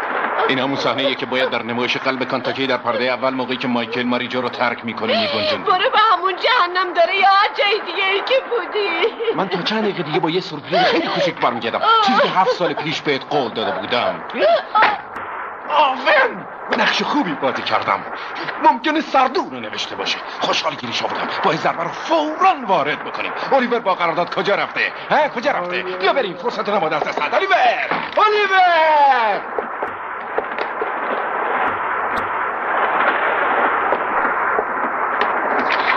جورج برگشتی منو ببخشی. نه. من ببخشیدن تو احتیاجی ندارم. قصه نخور نمیبخشمت. اومدم کلامو بردارم. پس ورش برو بیرون. مثل که سرکار نشستین روش. نمیدونم چرا مردم همیشه منو اذیت میکنن. انگار خیلی جوشی شدی. برعکس خیلی هم خونسردم. دروغ میگی، به عشق و شرافتت پشت میکنی. تو دروغگو. من دروغگو هستم. به چه چیزی میخندی؟ الان بهت میگم من به تو دروغ گفتم. درباره اپرا، تنور، آکروباتا، اون دوچرخه سوار ایتالیایی که بهت گفته بودم همه دروغ بود. تنها مرد زندگیم همین آقای شوالیه بود که دیدی. حالا چی میخواد به من بفهمونی؟ همیشه بهش وفادار بودم. وفادار؟ البته مثل لاشخور منو میپایید. تو میخواستی من بهت احترام بذارم؟ کی به احترام تو اهمیت میذاشت؟ من از احترام بالاترم. مردایی که منو میشناختن میفهمیدن. مردایی که میشناختن مقصود جفه؟ تو میگی من کیم؟ یک مسافر درجه یک به سوی امتیازات و برتری ها. یه هنر پیشه. تو خیال میکنی من طبل میان توهیم؟ جورج حوصله‌مو سر میبری. دیگه ناراحت نشو، همین الان میرم. آفرین، پیام من برای تو اینه. ازت متنفرم، ازت بدم بیاد. حالا برو بیرون. آقا چرا همه من اذیت میکنن؟ سادی من دیگه نمیتونم. سادی لحظه ما آرایش من. چرا حالم میدی؟ یا بریم آقا، باید بریم و ببینیم که فاسقه داره در میره. یلا بیا آقا. اولیور بگو قرارداد بیاد. چشم، ما که زیر آب داریم غرق میشیم، حالا چه 1 متر چه 100 متر. سلام صدی، چرا نیومدی منو اونجا ببینی ها؟ همون گناه سرخ همیشگی. میس گارلند خوابیده. بیچاره، هیچ کس درک نمیکنه. گوش کن صدی، همیشه مواظبش باش. اینو به من قول بده. اون خیلی نازک طبعه، فکر میکنم بهتر بشه. متاسفم تو رو بیدار کردم. از اینجا برو بیرون صدی. دزدکی از لای در اومد تو. میدونم، اگه لازم بود صدات میزنم. خب حالا چی میخوای اغرب؟ اگه از اسمی که رو من گذاشتی لذت میبری معطلشو بگو. اسکار تو ختمی وحشیانه ترین بهانه‌هایی که تا به حال یه موجود 2 پا عنوان کرده. تو همیشه حرفای منو بد تعبیر میکنی لیلی. صرف نظر از اون چی که گفتم، اگه اون عاشق تو بود، یه مرد حقیقی بود، تو رو در آغوش میگرفت، تو رو نوازش میکرد، اما در عوض پس مثل عالی جناب هنری دیویدسون در نمایش باران از اتاق خرج. فلسفه عشق تو دیگه برام جالب نیست آقای جف. کاش میتونستم اون عشق فراموش کنم، اما نمیتونم. وقتی زنی رو دوست دارم مثل شرقی ها دوست دارم، هرگز از بین نمیره، هرگز نمیره. لفظت چی؟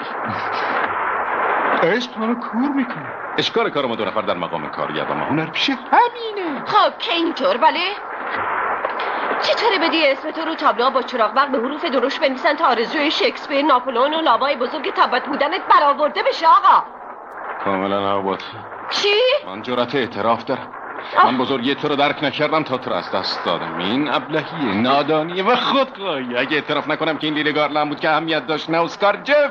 بله دیگه خودخواهیه. پس چرا هر جا رفتی به همه گفتی که روی صحنه با گچ خط میکشتی، محل ایستادنمو بهم یاد میدادی و حتی حرف زدنم یادم میدادی؟ کار نادرستی بوده، گاج زبونم لال شده. واقعا کاش لال شده بودی.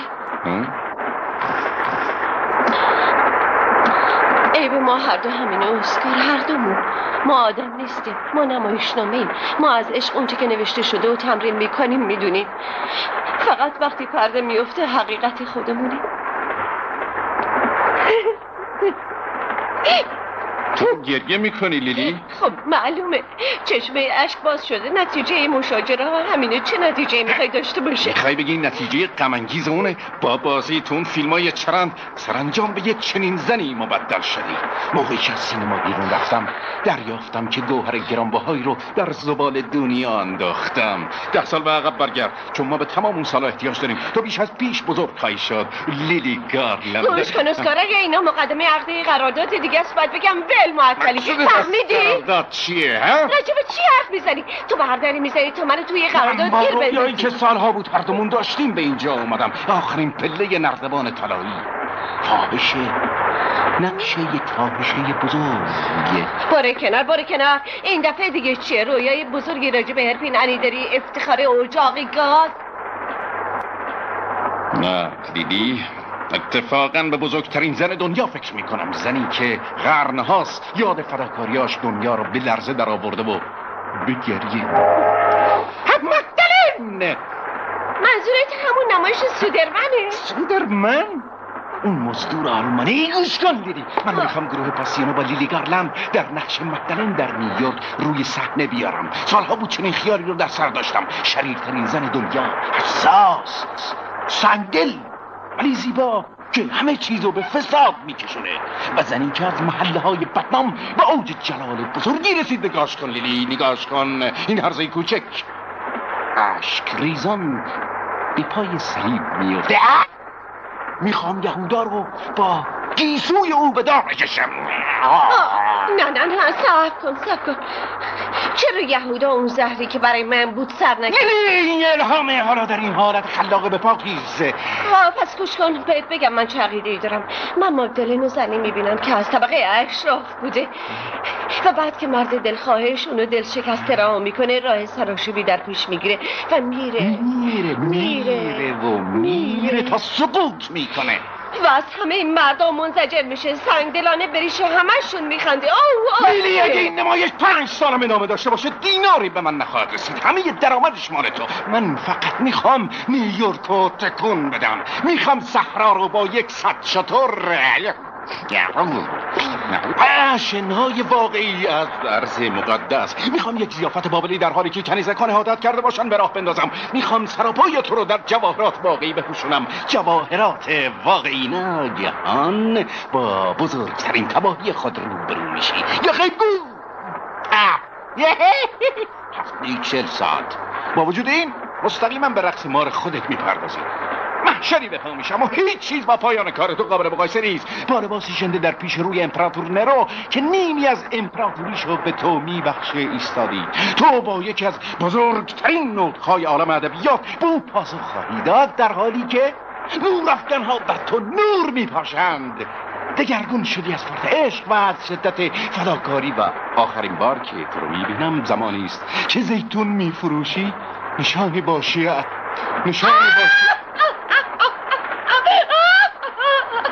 چه شده؟ تو دیوونه ای. منظورت چیه؟ با شطورش نظرت مقدس به اینجا اومدی یا تو دیوونه ای. میخوای گروه پاسیون رو برا کنی یا خداوندا تو حتی $100 تو جیبت نداری. میتونم 1 میلیون 2 میلیون پول هم خودت هم من میدونیم چه جوری میتونی اسم منو تو قرارداد میذاری و بعد روی اسم و شهرت من یه آدم خام و ساده به طور میندازی. نه من خیلی ممنونم دیگه حالت دست تو نمیشه.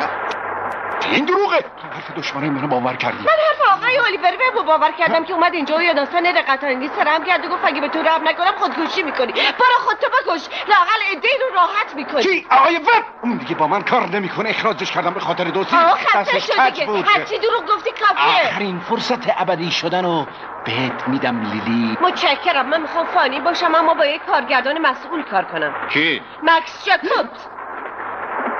نمیکنم. نه؟ پس روزنامه‌های فردا رو بخون. چرا من هالیوودو ترک کردم؟ جاکوبز دزده، بی‌سواده. حتی اسم خودم درست نمیتونه بنویسه. روچکای بزرگ درست می‌نویسه. روچکای خیلی بزرگ. پس موضوع پول در کاره. پول. اگه منم $10-15,000 جلو چشمت میگرفتم از دهنت آب را میافتاد و با خوشحالی جیغ میکشیدی و التماس میکردی بده. راست میگی اسکار. تا به مستخدم نگفتم تو رو بندازه بیرون گوره تو. خواهیم دید که از این قطار میندازه بیرون. سفرت با یه ژیگولو. برو گم دروغگوی شیاد. بشردنی که یه هر جایی پولک تو رئیس قطار رو صدا نکردم. آره رئیس قطار رو صدا کن. برای دنیا میگم که کی دروغگوه. تو دروغگوی. دست از سرم من همه چیزو بهت یاد دادم. حتی اسمتو. لیلی گارلند و من بهت دادم. بالاخره که خدایم وجود داره میداره پلوتکا به سرانجامی که سزاوارش هستی میرسی. تو رقاص خونه ها میگیرم. باز دل ترسو. کی باز دل کات؟ این بیشرف کجاست؟ پاشترم به من خیانت کرده. با این دستام خفش میکنم. خدایا کمکم کن نابودش کنم. آجای تو موشه کسی. میدونه چه کسی رو با خودم آوردم؟ متیو جی کلاک، بزرگترین داروساز. متقاعدش کردم از نظر مذهبی تو نمای سرمایه گذاری کنه و همه آرزوات میرسی میلیون ها. کجا؟ بیرون همین در. بگو بیاد تو. بفرمایید آقای کلارک. آقای جف، آقای کلارک. حال شما خوبه؟ آقای وب درباره شما و کارتون با من صحبت کردن. خوشحالم که با یه آدم شریف و مؤمن آشنا میشم. خیلی مرمت دارید قربان. خیلی عجیبی که آدمی مثل شما در این حرف مذهبی هم باشه. شما چه مذهبی دارین؟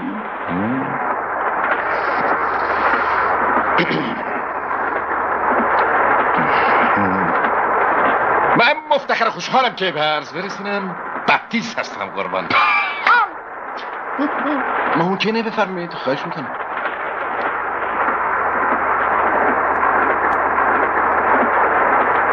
برگ سفید تلگراف دارین؟ یکی دیگه میخوام مخابره کنم.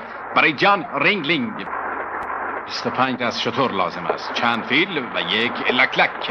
نفهمیدم. و یه چی؟ از پرنده های سلطنتی مصر. قیمت وقت اعلام شود. امضا کنید آسکار جفی. خوش بینم. خوش ببین آجای این هیوله ها رو کجا میخوای جاشون بدین؟ میخوام در کنار چمنزار مصنوعی یه باغ وحش بسازم. داشت میدونستم اسم این سلطان ترکیه چیه. تو هم حتما نمیدونی. میدونی؟ نه نمیدونم.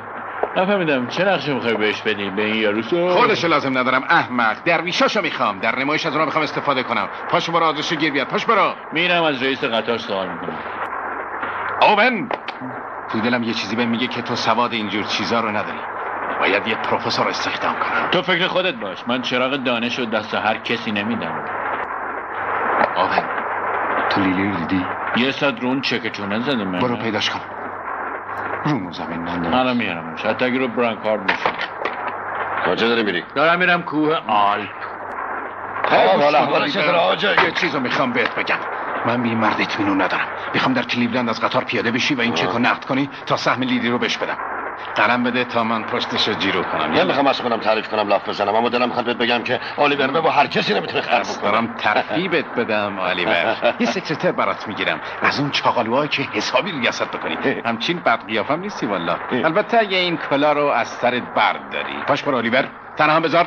خیلی کار دارم. پاش برو. گرفتارم کار دارم. آدم دیگه از پولی رئیس قطار تقصیری نداره. چی شده خانم؟ بالا ما تو کومه نشسته بودیم که پیرمرد به هیچ دلیلی با یه اعلام پرید تو اون رو ول شده. باز ول دیدیش؟ نه قربان مثل ارواح داره اینور و اونور میره. حاضر بودن این موجود جون ما ناراحت نباشید. بعدم در کلیولند اونو پیاده میکنن. 10 دقیقه دیگه میرسیم اونجا. ناراحت نباشید. اونو نتونستم پیدا کنم. خیلی خوب تو به کارت برس. ببین بار این آقا و خانم به کوپاشون ببر تا استراحت کنن. چشم قربان. باید شیدا باشه. نه همونه. دارم تمیزش کردم ولی نشد. من اینجور کلاه خوشم میاد. نه اعلانو میگم. نه همونه. آدم باید ببینم هر وقت میرسید. بله درد سری که برای آقای جفوس کار درست نکرده. کی؟ همون آقای تو کوپه رو میگم. آقای کلارک. ها به هیچ وقت سراغ میبینم اسمشو خوب میدونی حالا خودشو کجا قایم کرده؟ نه نمیدونم. نه راجع به کی حرف میزنی؟ آقای کلارک. همه جای قطار زیر رو کردم پیداش نکردم. آقای کی چیکار کرده؟ ها کسی داره اونو تعقیبش کنه؟ کی؟ البته میخوام پیش خودمون باشه اما بعدش دیگه خیلی اسفناکه. این دروغ محضه. راجع به چی داری حرف میزنی؟ یارو کلارک اون این اعلانا رو همه جا میچسبونه. نه دروغ محض. من حوصله بس با شما رو ندارم اما اونو در حال ارتکاب جرم گرفتیم. اینو بخونید. اگه اتفاقا دیدینش سرشو به حرف گرم کنید. نذارین بفهمه که شما میدونین اون دیوونات. متوجه شدید چی گفتم؟ ناراحت نباشید. نه ترسین بی آزاره. یالا با بریم تو تمام صورت شما قطار بگردیم.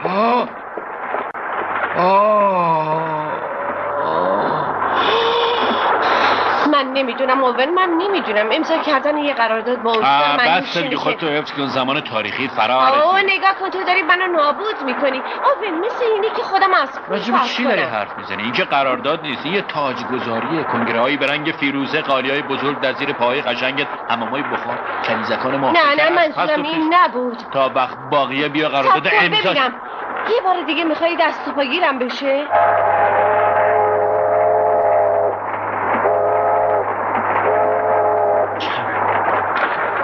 امضاش کرد یا نه اما خیال داره بکنه. ببین ما خام شدیم. اون یارو پادوه پاک دیوونه است. خودم یارو رو میگیره. کلارک شریکمون. چه به خشکی شانس. حالا واسه چیکار کنی؟ من میخوام خودمو خفه کنم. چی شروع خفه کنه؟ بده من ببینم. ببین الیور قلبتو فراموش نکن. میدونی که دکتر چی بهت گفته. بده من.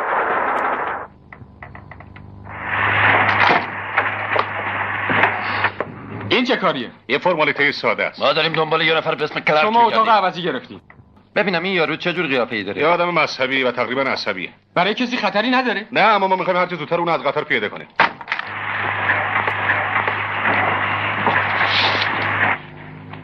بله؟ حالا نمیتونم شما رو ببینم آقایون. میبینید که کار دارم. شما اینجا چی کار میکنید؟ بر حسب اتفاق دارم انجیل میخوانم. خودشه. کمک بگیرش.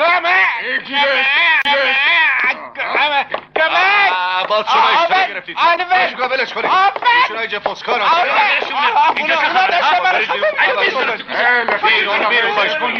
بیرون. حتما این اشتباه رو خواهید بخشید آقای اسکات، ولی متاسفانه یه دیوونه تو این قطاره. ما ناچاریم گیرش بریم، ولی شما خودتون ناراحت نکنید. استفاده میکنم. یه دیوونه؟ خیلی جالب توجه. بله اسمش هم کلارکه. مسافر کوپه شماره دی همین قطاره. خودشو قایم میکنه و از دستمون در میره. البته آدم بی آزاریه و جای نگرانی. کلارچی آقای رئیسشون همون آقای کلارک داروسازی. بله تاسف آوره. یه سال تو تیمارستان بوده ولی اخیراً از تیمارستان فرار کرده. امیدوارم ما رو ببخشید قربان. روزتون بخیر. با اجازه. لیلی عزیزم ببین من گوش کن جف، این آخرین باری من دارم گیج میشم. تو همیشه لیلی گارلند رو فریب دادی. اگه دوباره مزاحم بشی یه تفنگ برمی‌دارم و نه لیلی یه دقیقه صبر کن، دارم گیج میشم، سرم داره گیج میره علی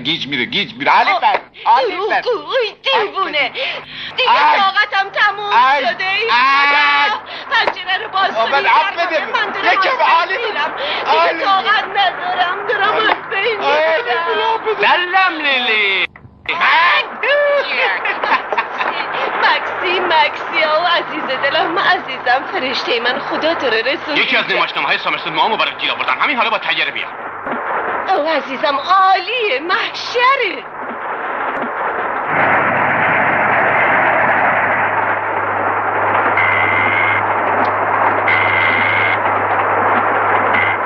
بگو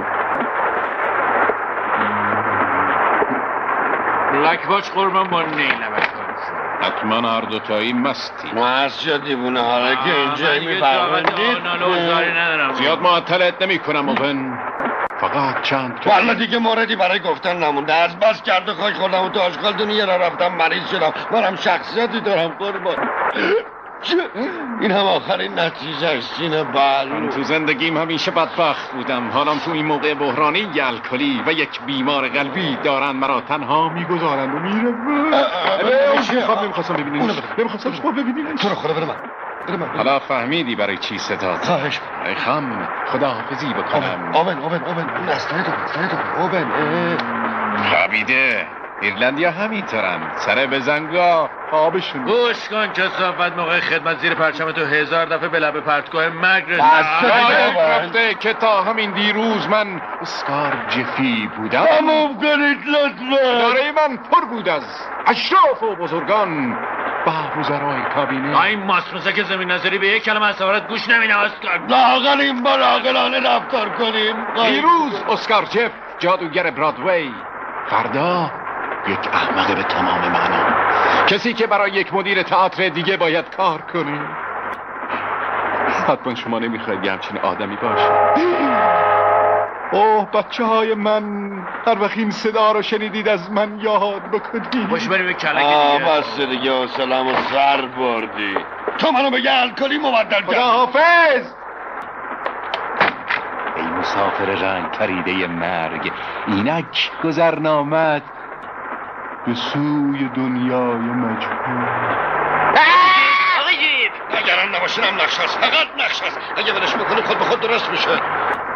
شنیدی چی گفت؟ من که هیچ خوشم نیمه. خودشو میکشه، بیشتر از ما هم زندگی میکنه. اینا همه میتونن رول بازی میکنن. هر وقت این صدا را شنیدید مرا به یاد آورید. صدای چی بود؟ صدای تیر بود. آلیور من گلوله خوردم. ای بابا اون دیوونه من زد. از سر بده من از خودم دفاع کردم. گریزی دارم. الان دکتر میاره. پاتو بسکن باری کرد. الان دکتر من از خودم دفاع کردم، یا اون میمرد یا من. آقای من مقصودی نداشتم، به خدا من مقصودی نداشتم. اون اصلا را دستم قاپید و به طرفم شلیک کرد. این یه پایان مسخره آمیزیه. کشته شدن به دستی یک دیوونه. اسکار از ما کاری ساخته نیست. تو هم لازم نیست. نه این حرفا رو نزن. تو خوب میشی، حتما خوب میشی. دوباره سر شماره 9 بلند میشی، شیر پیر زخمی ناره بلند میشی. دکتر حالش چطوره؟ نفس میکشه؟ آقای بیرون میکشم تا. من کاری نداشتم آخه. تنها نداریم بچه های من. نمیذاریم اون دنیا. استاد ما با اون قرارداد داریم. برید کنار را باز کنید. برید کنار. دکتر جون ببین حالش خیلی خرابه. خواستی دار گفتم برید. برید بیرون. چسبوندی.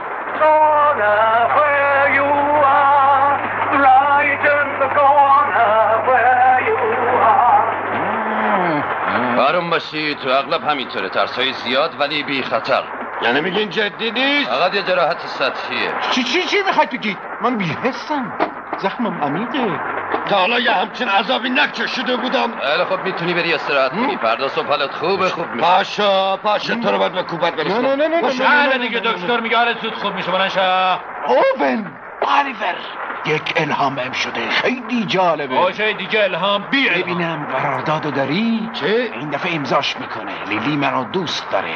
از جیغی که کشید فهمیدم باید به این عشق برسم، باید سر عقلش بیارم. بچه‌ها این آخرین خواهش من از شماست. برو اومن بهش بگو دارم نمی آماده باش. با نقشی هم بازی نمی کنم. همین الان حاضر میشه محصول اسکار. بیا لیور بیا دست به کار بشیم. صندلی بذار اینجا وسط. نصب کن از وسط یه ذره اومد. چراغا رو روشن کن. هم درست مثل پرده آخر نمایش کمیل باشه. جام خوبه؟ علیه نمیتونم باور منم وقتی شنیدم باور نکردم. عجله کن.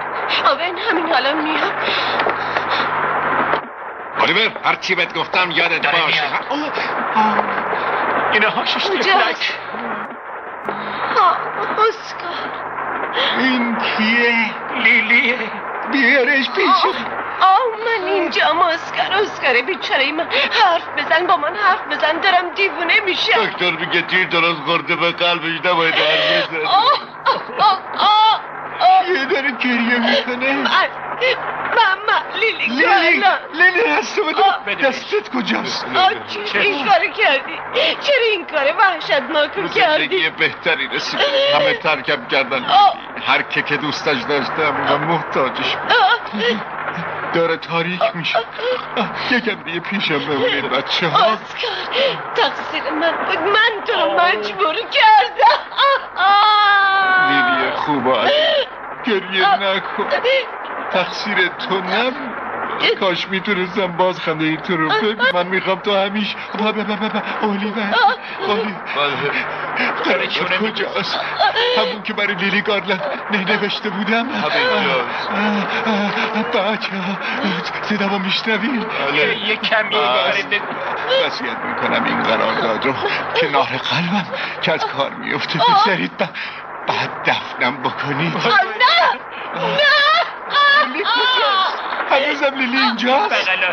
من کنار جمال در غربت مردن چقدر اینا هنجار کاش در تئاتر خودم در میان گرد و خاک میمردم، در میان هیاهوهایی که دوست دارم. اولیور قرارداد کجا؟ ازش بپرس آیا میخواد اونو امضا بکنه؟ لیلی این آخرین تقاضاش. آره بدش من بیرون نقطه چینه.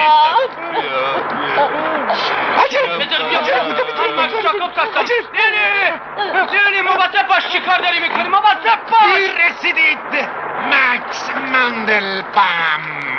اسکار میان دوباره میتاسد. مدت‌ها بود که منتظر یک چنین فرصتی بودم. هیچ چیز هیجان انگیزتر از راه انداختن یک نمایش تازه نیست، اما میخوام یک چیز رو بدونید. صرف نظر از هر چی که میگم یا هر کاری که در خلال کار روی صحنه ازم سر میزنه، همتون رو دوست دارم.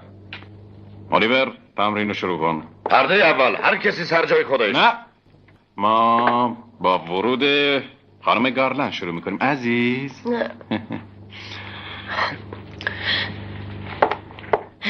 صبح خیر خانم شولتز. عصبانی نباش کوچولو. تو بتی ان هستی. وقتی که وارد میشی احساس خوشی میکنی، نه عصبانیت. بله چشم. وقتی وارد فضای دوست داشتنی و نشاط آور میشی باید ازت معلوم باشه. بله میدونم. تکرار میکنیم. زنگو بزنید. دینگلینگلینگلینگلینگ.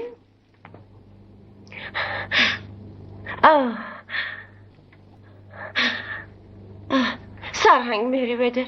چرا منو اینجوری دارین نگاه میکنین؟ بسه. این صحنه رو دوباره تمرین میکنیم. تو توی هالیوود مدت زیادی کار کردی و فکر میکنم خیلی چیزا از یادت رفته. اون گچه بده من لطفاً. میخوام طرز کار تئاتر رو بهت نشون بدم. واسه اینجا ببین وقتی که وارد میشی این خطو میگیری و درست میای اینجا توقف میکنی. بعد شروع میکنیم. اسکار بعد میای اسکار تو فراموش کردی من کی هستم.